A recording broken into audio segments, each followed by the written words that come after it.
አዚል ዙከርስ።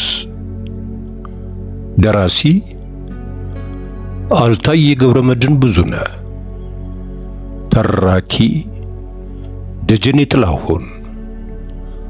አዚል ዙከርስ ምዕራፍ 32። ሶስና በናይመርከን ከተማ ትኖርበት የነበረውን ካምፕ ለቃ ከክብረ ወርቅ ጋር መኖር ከጀመረች ሰነባብታለች። ቢሰጥም እክፍላቸው እየመጣ ሶስቱም በር ዘግተው ሲሳሳቁና ሲጫወቱ ነበር የሚውሉት። ዛሬ ግን ክብረ ወርቅ ጠቅልላ ወደ ሀገር ቤት የተመለሰችበት ቀን በመሆኑ ያ ደስታቸው አብሯቸው የለም። ቢሰጥና ሶስና ክብረ ወርቅም ባቡር አሳፍሮ ሲመለሱ እንደ ተኮራረፈ ሰው ቃል አልተለዋወጡም። ሶስና አዲሱን ሕይወቷን እዚህ ካደረገች ጀምሮ ከግቢው ወጥታ ተመልሳ ስትገባ የመጀመሪያዋ ጊዜ ነው። ከካምፑ ዋና በር አቅራቢያ ሲደርሱ ጠባቂዎቹ ከበር ላይ አስቆመው እንደሚጠይቋት በመስጋት መርበትበት ጀምራለች። አላስገባም ቢሉኝስ? ቢሰጥ እንዲያበረታታት ፈልጋ ፍርሃቷን በጥያቄ መልክ አቀረበችለት። ክንዷን ይዞ ወደሱ እያስጠጋት አይዞሽ አይሉሽም፣ ክብረ ወርቅን ነው የምትመስያቸው፣ ዞር ብለሽ አትያቸው፣ ጸጥ ብለን እንገባለን። በማንኛውም ሁኔታ እንድትጠቀምበት የሰጣትን የእህቷን መታወቂያ ካስቀመጠችበት ኪሷ መኖሩን በዳሳ እያረጋገጠች ከክርኑ ስር ተለጥፋ መንገዳቸውን ቀጠሉ። አብዛኛው ስደተኛም ከቀን ውሎ ወደ ካምፑ እየጎረፈ ስለነበር ቀና ብሎም ያያቸው አልነበረም። ከመኝታ በፊት ትንሽ ሊያረጋጋት ስለፈለገ አብሯት ወደ ክፍሏ አመራ። የክብረ ወርቅ አለመኖር ሁለቱንም የሆነ ነገር አጉሏቸዋል። በሩን ከፍተው እንደገቡ ሳይነጋገሩ ለጥቂት ደቂቃ ዝም ተባባሉ። እሱ የተከፈተው ቴሌቪዥን ላይ አይኑን ሲልክ እሷ ማየት አስጠልቷት ወደ መሬት አቀረቀረች። የእህቷ መሄድ የአገር ቤት ናፍቆቷን ቀስቅሶ የወንድሟን ሐዘን እንደ አዲስ አመርቅዞባታል። ብቻዋን ሆና ስታለቅስ ማደር ነው የፈለገችው። ቢሰጥ ብቻዋን እንዲተዋት መፈለጓ ያስታውቅባታል። እንዲያውም በዚህ ሁኔታ ትንሽ ከቆየች አፍ አውጥታ ውጣልኝ ሳትለው የምትቀር አትመስልም። ምን ቢያደርግ ይበጀዋል? አይዞሽ ሁሉ ነገር ያልፋል ብሎ በደረቁ መምከር አይችልም። የሚያስለች ነው የሚሆንበት። ጥቂት ሲያስብ ከቆየ በኋላ የእሷንም ሕይወት የሚመለከት አንድ አስቂኝ ቀልድ በቀጥታ ይነግራት ጀመረ። አንድ ጥቁር ለወረቀት ብሎ አንድ የሞተች አሮጊት ልጅ ያገባል ከማለቱ አፏን ከፍታ ታዳምጠው ጀመረ። መዘጋጃ ቤት ፈርማለት ፈቃዱን አግኝቶ አብረው ሲኖሩ ከዕለታት አንድ ቀን በመንገድ አብረው እየሄዱ ሳለ አሮጊቷ ያዳልጣትና ትወድቃለች። እሱ አላያት ኖሮ መንገዱን ይቀጥላል። ኋላም ማብራት እንደነበር ያስተዋሉ የአካባቢው ሰዎች ወንድም ወንድም ብለው ይጠሩታል። ዞር ሲል ወረቀትህን ጥለሃል ብለው ባሽሙር የሚስቱን መውደቅ ነግረው ያሳዩታል። የጠበቀውን ያህል አላዝናናትም፣ አልሳቀችለትም። አቀራረቡን አላወቀበትም ወይም ቃላቶቹ አልጣሟትም። ማወቅ አልቻለም። ምናልባት ሀገር የመቀየሩ ሐሳብ ደብቷት ይሆን በሚል ወደ ቁም ነገሩ ተመልሶ እንግሊዝ እስክትሄድ ድረስ ተጠንቅቃ እህቷን መስላ መኖር እንዳለባት እንደ አዲስ መከራት። እሱ በሚመጣበት ሰዓት በሯን የሚቆረቁርበትን መለያ ነግሯት ከዚያ ውጪ ለማንም መክፈት እንደሌለባት አበክሮ አስገነዘባት። አይን እንዳይበዛብሽ እንደ መታጠቢያ ቤት፣ ላውንድሪ የመሳሰሉትን ስትጠቀሚ ስደተኛው ወዲያ ወዲህ ማለት ሳይጀምር በማለዳ ወይም አምሽተሽ መሆን ይኖርበታል። አይዞሽ፣ ሁሉንም ተጠንቀን እናደርገዋለን። ሐሳብ አይግባሽ። አስጠንቅቆና አበረታቶ ተሰናብቷት ወጣ። እሱ ከተለያት በኋላ ክፍሉ ይበልጥ አስጠላት። ቅድም በቤተሰቧ ትዝታ ጠርዝ ደርሶ የነበረውን እንባዋን ለመዘርገፍ አይኗን ከርና ጨመቀቻቸው። ጠብ ያላት ነገር አልነበረም። ባይታወርነት ከመቅጽበት ነበረ ጥላውን ያጠላባት። ናፍቆቷን እያጣጣመች እንድታስታምምም አልፈቀደላትም። ለጥቂት ቀናት ከእህቷ ጋር ለሁለት ተሸጋሽገው የተኙበት አልጋ ብቻዋን ብትዋኝበትም በሐሳብ ከማብጠርጠር አላመለጠችም። እህቷ ጥላት ሄዳለች። ቢሰጥ ገና ጠልቃ አታውቀውም። ከሷ የተሻለ ሁኔታ ላይ ቢሆንም ልትተማመንበት አትችልም። እስከ መቼ ነው እዚህ ተሸሽጋ የምትቆየው? ቢሰጥ ለሞራሏ ከእህቷ ጋር እንደሚመሳሰሉ ነገራት እንጂ እውነታውን ታውቀዋለች።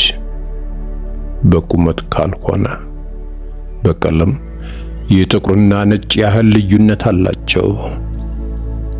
ተሸፋፍና ካልወጣች ቀይ ፊቷ ከርቀት ቦግ ብሎ እንደሚያሳጣት ከወዲሁ ተገንዝባለች።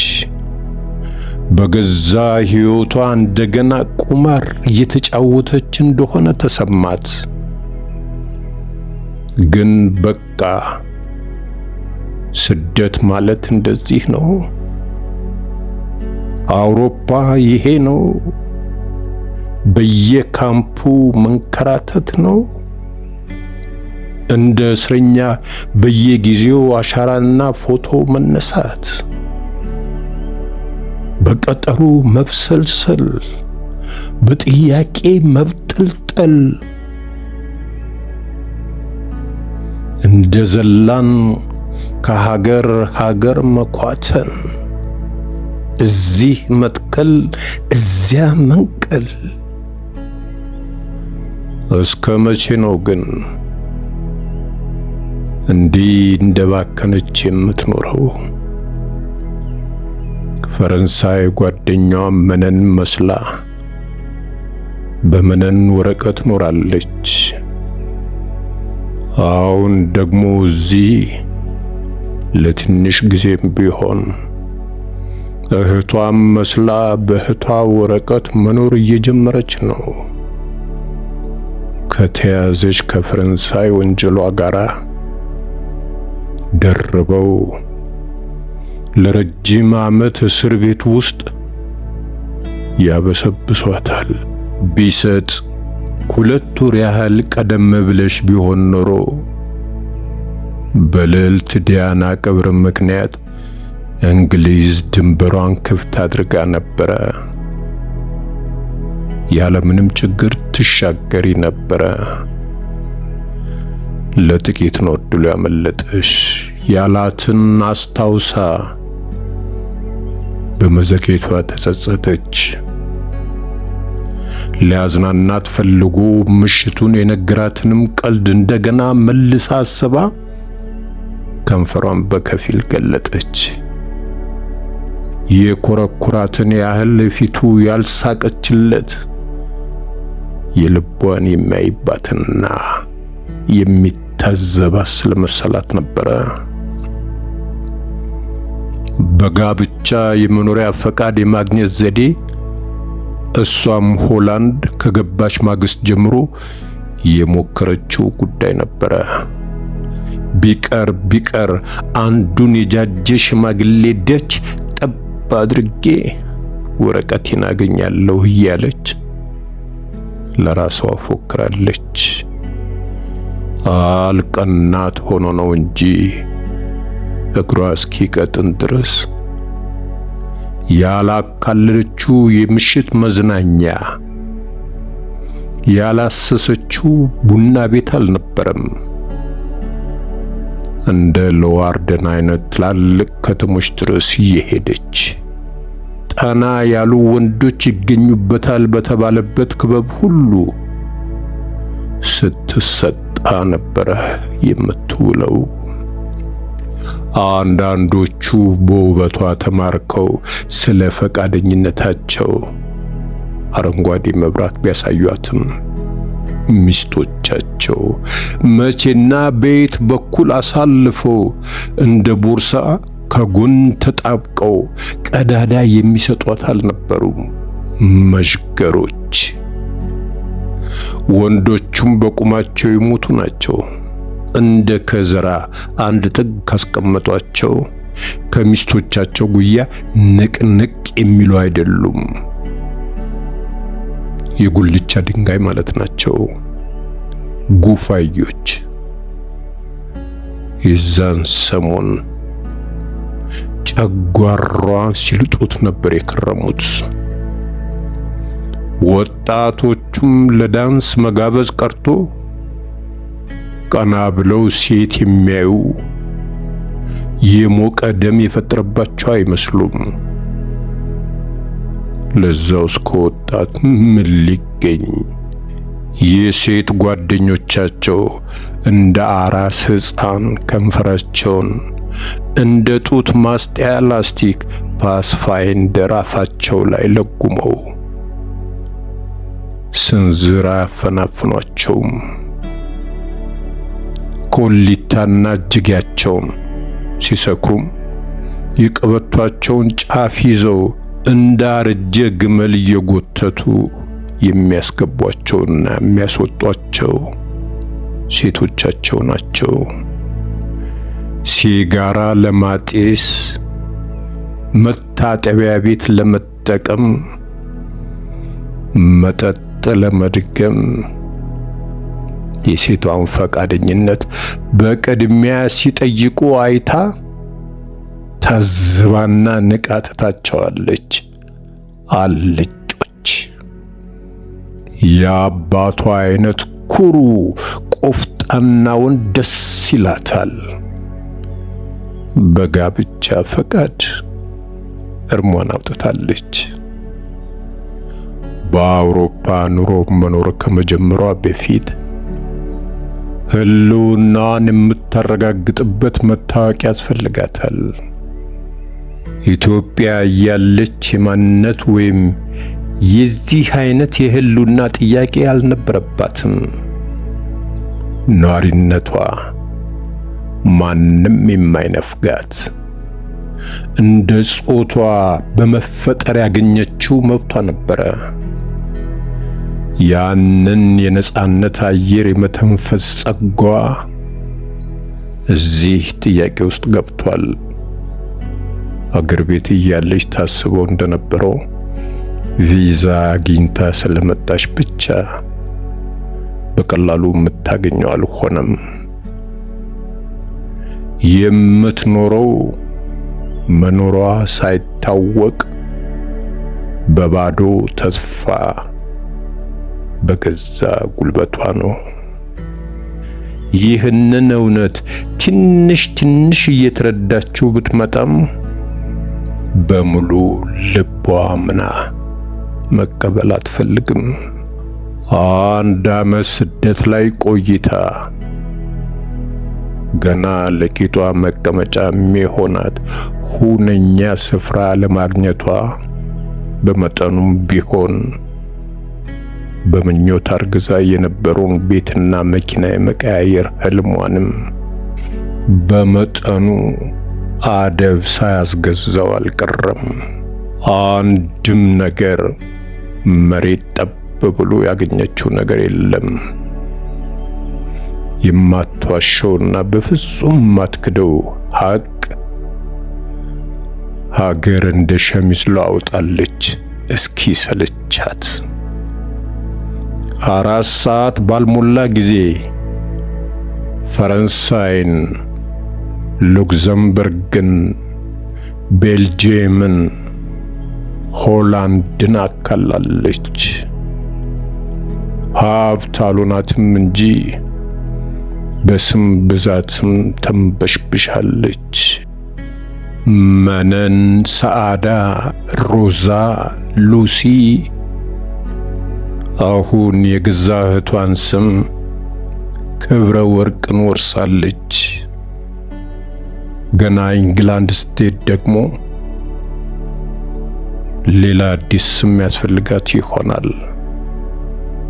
አሜሪካ ከገባችም እንዲሁ።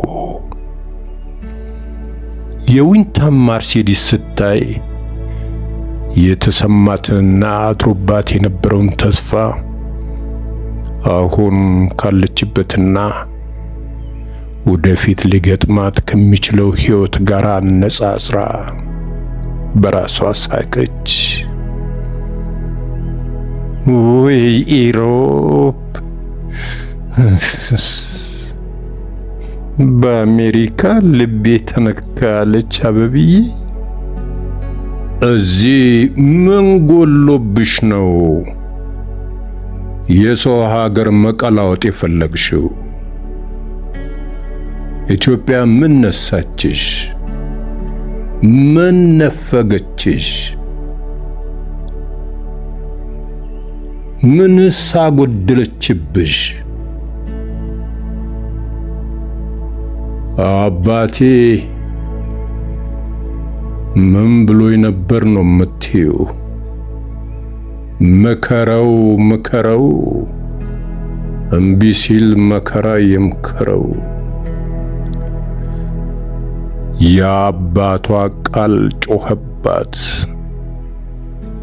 አትሳሳቺ፣ እቅጩን ልንገርሽ፣ እዚያ ሄደሽ የፈረንጅ መቀመጫ ጠራጊ ከመሆን ባለፈ የምትፈጥሪው ተአምር አይኖርም። እሱም ቢሆን ከቀናሽ ነው። አጠገቧ ቆመው አሁን የሚያናግሯት ያህል ነበር ድምጻቸው የተሰማት። ኢንግላንድን ወይም አሜሪካንን ሄዳ ገና ሳታይ አልዬ ልክ ነበር ብላ መስማማት ወይም በመንፈስ አባቷን ይቅርታ መጠየቅ ግን አልፈለገችም። ለፍርድ መቸኮል መስሎ ነው የታያት። የሚመክረው የመከራ ዶፍ ወርዶባታል። በሷ ቤት ይህ ሁሉ የሆነው ፈረንሳዮች ክፉ፣ ደቾች ዘረኛና ቀብቃባ፣ አባቷ አጉል ሀገር ወዳድ ስለሆኑ ነው። ከሞላ ጎደል ይህ ነው ድምዳሜዋ። የውጭው ሕይወት ገና ሙሉ ለሙሉ ተስፋ አላስቆረጣትም። በክብረ ወርቅ መመለስ ላይ ራሱ ትልቅ የጥያቄ ምልክት አላት። ጠቅልላ መሄዷን በሙሉ ልቧ አትደግፈውም። ገና ከጅምሩ ስታማክራት ትክክለኛ ውሳኔ አለመሆኑ ደጋግማ ማሰብ እንዳለባት ነግራታለች። ያለ ፍላጎቷ በግድ በእናታቸው ተገፍታ ስለወጣች መመለስ የፈለገች አድርጋ ነው በአመዛኙ የተረዳቻት። ስለደረሰባት ነገር ሁሉ ምናልባትም ከራሷም በላይ ከልብ አዝናላታለች። እርም አውሮፓስ ብሎ ወደ ሀገር ቤት የሚያስመልስ በቂ ምክንያት ግን አይደለም። There is always another fish in the sea. አንዱ አሳ ቢያመልጥ ሌላው ይመጣል። አባቷ አንድ ጊዜ የነገሯትን በስደት ሕይወቷ ለሚያጋጥማት መሰናክል ሁሉ ማምለጫ መንገድ፣ መጽናኛ የተስፋ ቃል አድርጋ ትጠቀምበታለች። ለክብረ ወርቅ ይህንኑ ጥቅስ አንስታባት ልታስቀራት በሞከረች ጊዜ አይ ሶሲ አትሳሳቺ፣ አልዬ ጥቅሱን በእንግሊዝኛ ስለነገረሽ የሚሰራው አውሮፓ ብቻ ነው ማለት አይደለም። ኢትዮጵያም ያለ ባህር ውስጥም ሁልጊዜ ሌላ አሳ አለ ነበር ያለቻት። ደግሞ የእናቷ ነገር ትዝ አላት። ምን ትለኝ እስከ ዛሬ ምንም ነገር ሳላደርግላት እያለች አሰበቻቸው። የፈለገውን ነገር ታስቀይመኝ፣ ሌላው ቢቀር እንዴት ዋልሽ እናቴ ብዬ ድምጿን መስማት ነበረብኝ። ከዛሬ ነገ ሞልቶልኝ ተሳክቶልኝ ስትል ጊዜው አፈትልቆባታል። በይሉኝታ ተተብትቦ ሲማቀቅ የኖረው ህሊናዋ የነበራትን ንጹህ ናፍቆት አራቅቶታል። በፊት የነበራት አይነት ፍቅር አሁን በልባ መኖሩን ራሷ እርግጠኛ አይደለችም። የስደት ኑሮ ስለ ብዙ ነገር ግድልሽ እያደረጋት ነው። ፍቅሯን አውይቦባታል። አውሮፓ ስትገባ የነበራትን ስሜት ያህል አሁን የላትም። ልታያቸው አትጓጓም። መጥፋቷም የበፊቱን ያህል አያሸማቅቃትም። ዊንታ እንደቀል ያጫወተቻት ነገሮች ጊዜያቸውን ጠብቀው እየሆኑ ነው። በሳምንትሽ የምታጠፊውን ገንዘብ በብር ማስላት ታቆሚያለሽ። 3 ወር ሲያልፍሽ መሳቅ አቁመሽ ማቅጠጥ ትጀምሪያለሽ። በ6 ወርሽ ወደ ሀገር ቤት ስልክ መደወያ ካርድ በሚገዛ ሰው መቅናት አቁመሽ መሳቅ ትጀምሪያለሽ። በአመትሽ ምግብ ቀንሰሽ ዳይት ውስጥ ትገቢያለሽ። 3 አመት ሲሞላሽ ከሀገር ቤት የወጣሽበትን ጊዜ ሳይሆን የምትመለሽበትን ጊዜ መቁጠር ትጀምሪያለሽ።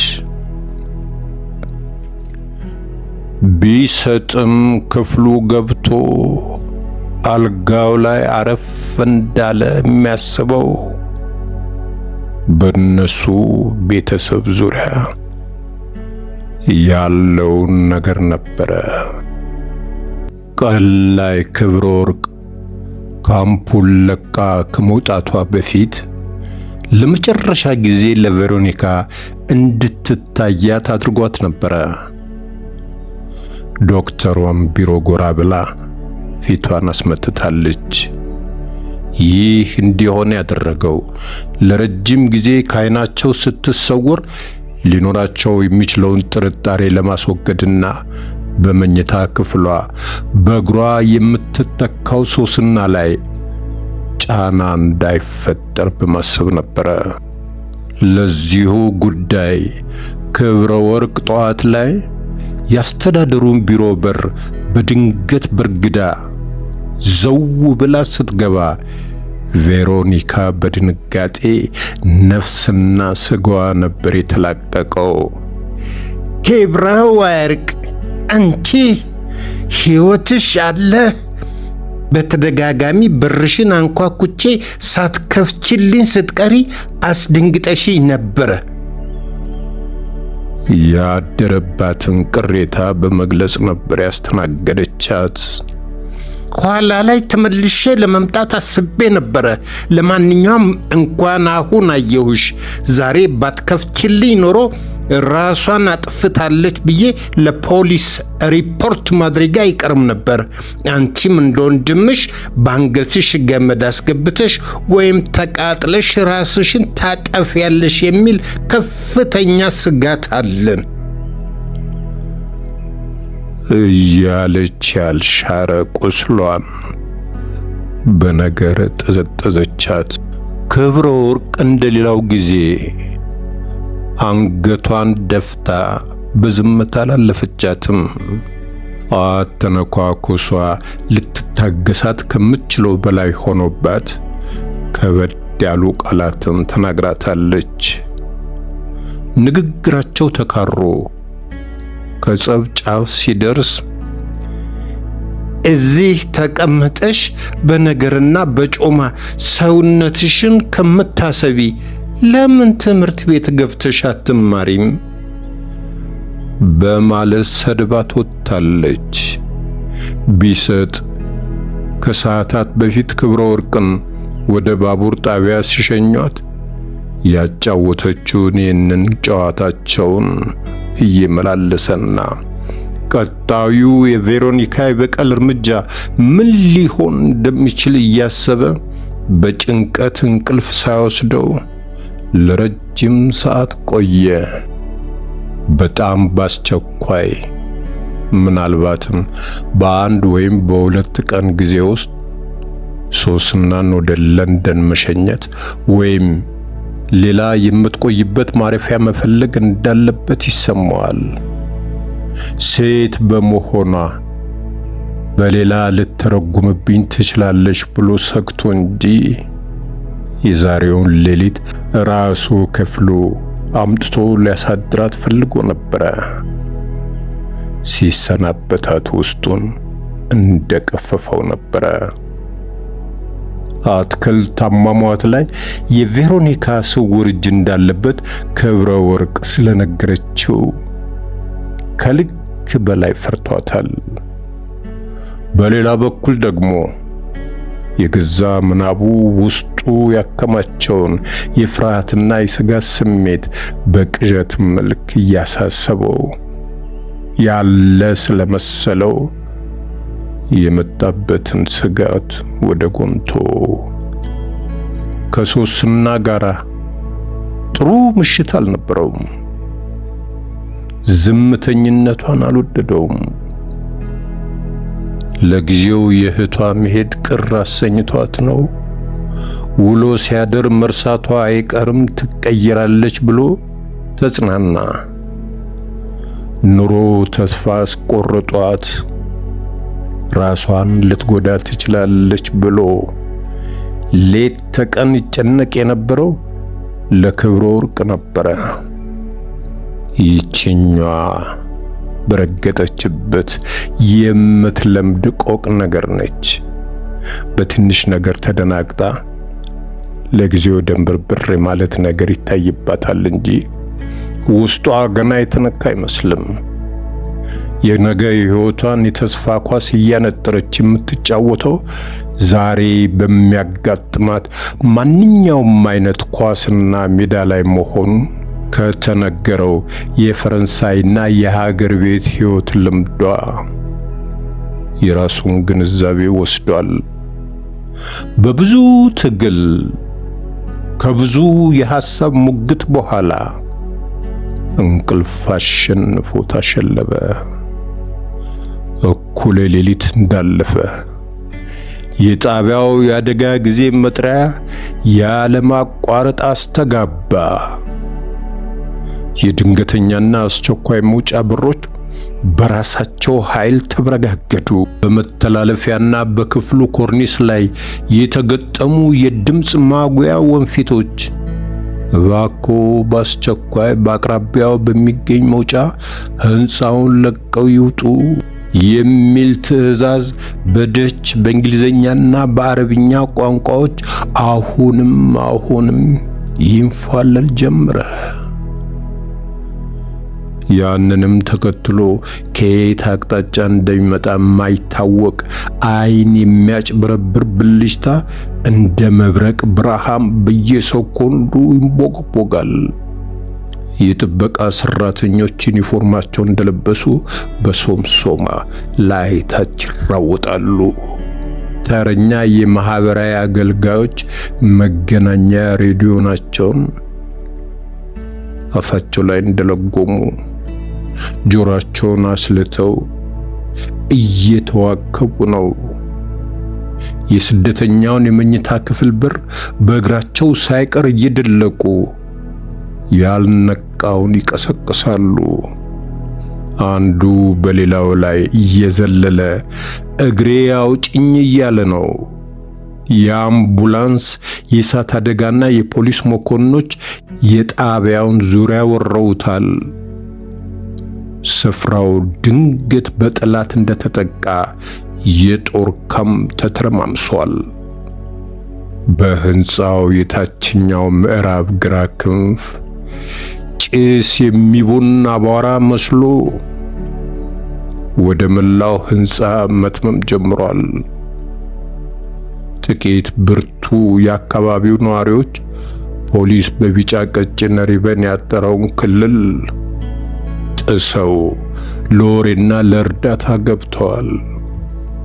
ቢሰጥ ጫማውን እንኳን ሳያጠልቅ ፒጃማውን እንደለበሰ ነበር ከክፍሉ አቅራቢያ በሚገኝ በር የወጣው። ጭሱ ዓይኑን ስለቆጠቆጠውና ጉሮሮውን ስለከረከረው ያስላል። እሳት መነሳቱን ነጋሪ አላስፈለገውም። በቅርብ ርቀት ከቅጥሩ አናት ላይ የሚያኮበኩበው የሄሊኮፕተር ድምፅ ጆሮ ያደነቁራል። ስደተኛው ሙሉ ለሙሉ አለመውጣቱና የቃጠሎውን ክብደት አስተውሎ ወደ ሶስና ለመሄድ ተመልሶ ሊገባ ሲል ፖሊሶች አንቀው ይዘው መለሱት። በምዕራብ ህንፃ 206 የክፍል ቁጥር ያልወጣች ሴት አለች። ጥሷቸው ለመሄድ ሲጋበዝ ከጭሱ ውስጥ የእሳት አደጋ ሰራተኞች በጋሪ የተጎዳ ሰው እየገፉ ወደሱ አቅጣጫ ሲመጡ ተመለከተ። ከደጅ አምቡላንስ በር ተከፍቶ እየጠበቃቸው ነበረ። ግቡን ትቶ ሁኔታውን ከነሱ ለመጠየቅ ከቻለም የተጠቀለለው ነጭ ሽፋን ገልጦ ለማየት እስኪ ቀርቡለት ድረስ ራሱን እያመቻቸ ጠበቀ። ነገር ግን እንዳሰበው አልሆነም። አጠገቡ ሲደርሱ ጉዳይ ያለውም አልነበረም። ገፈታትረውና ረጋግጠውት ጋሪውን ጭነው ተፈተለኩ።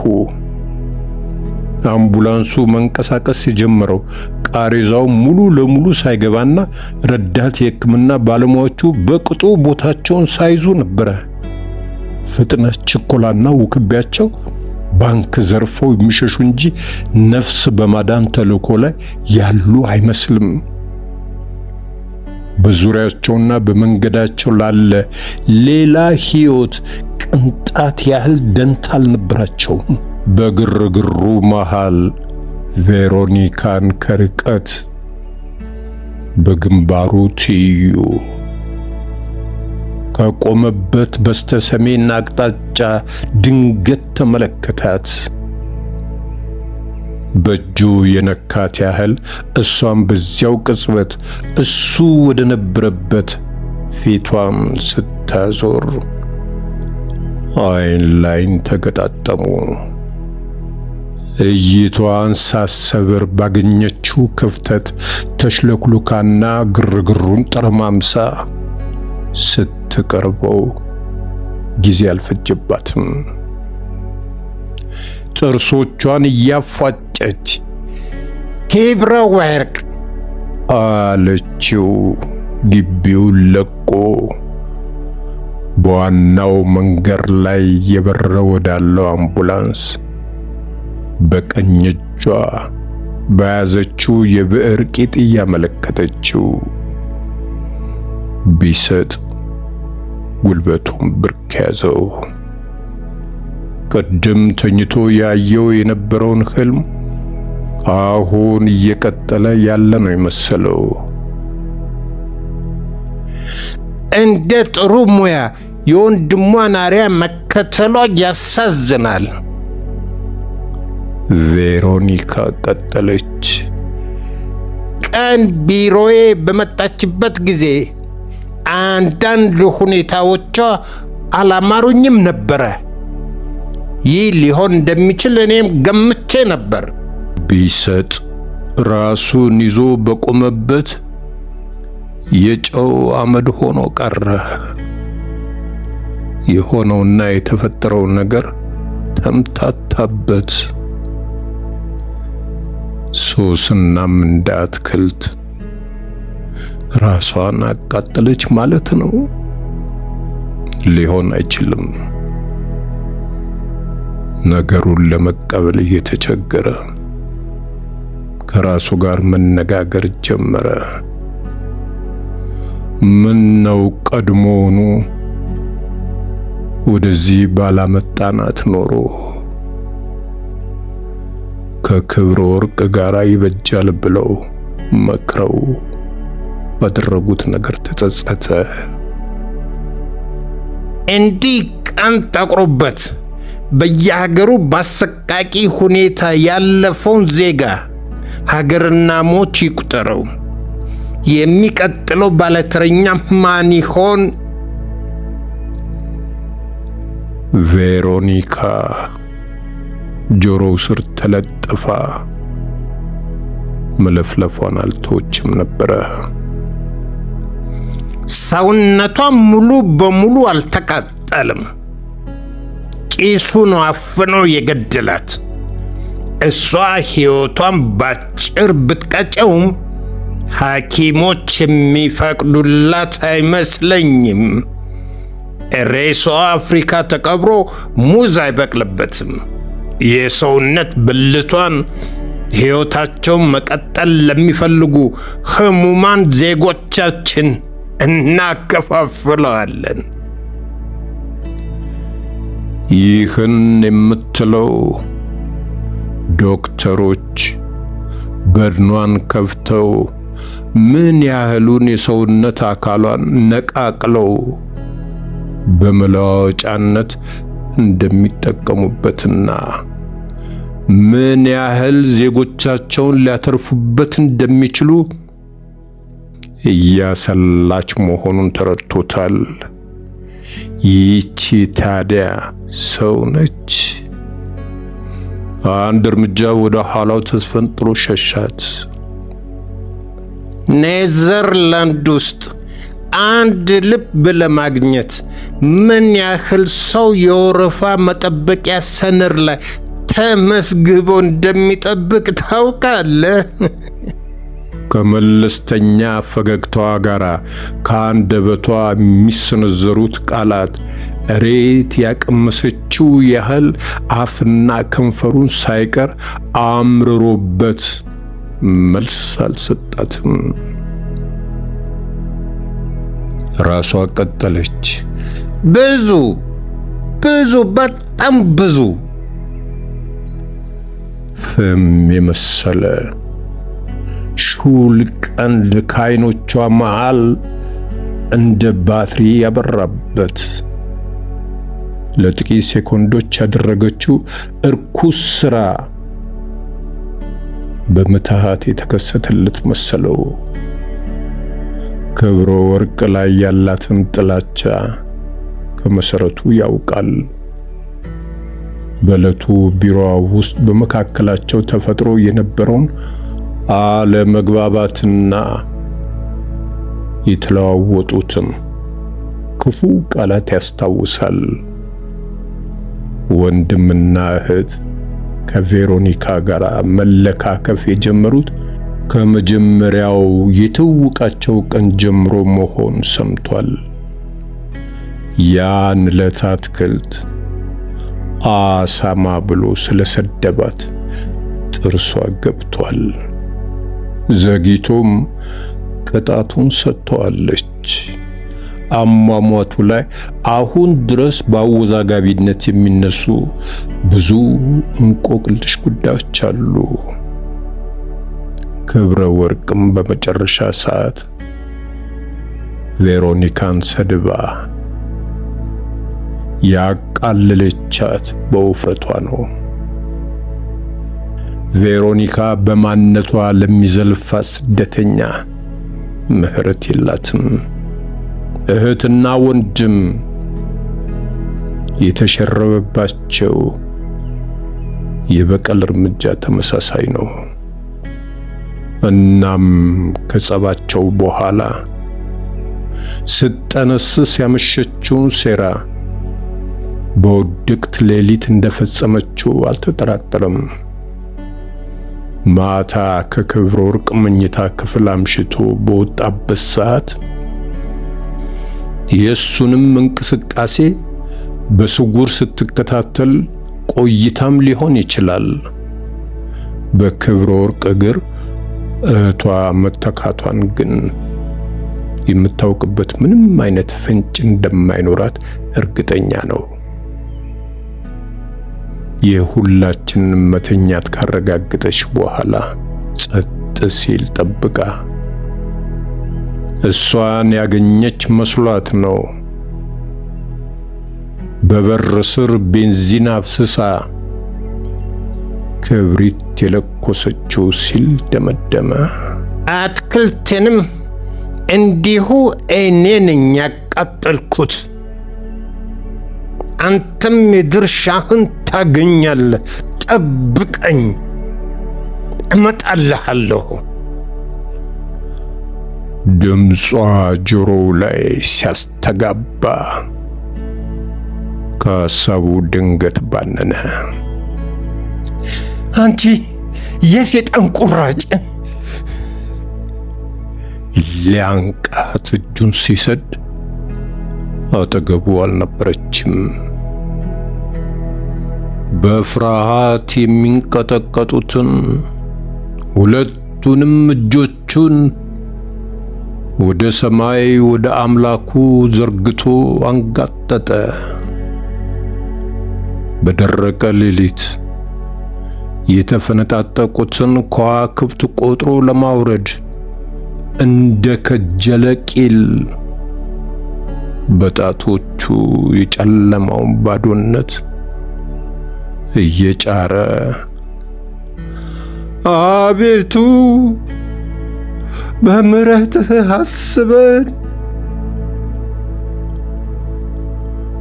አጠገቡ ያሉት ሁሉ ድምፁን ሰምተውና የሚያደርገውን መወራጨት ተመልክተው እንደ እብድ ቆጠሩት።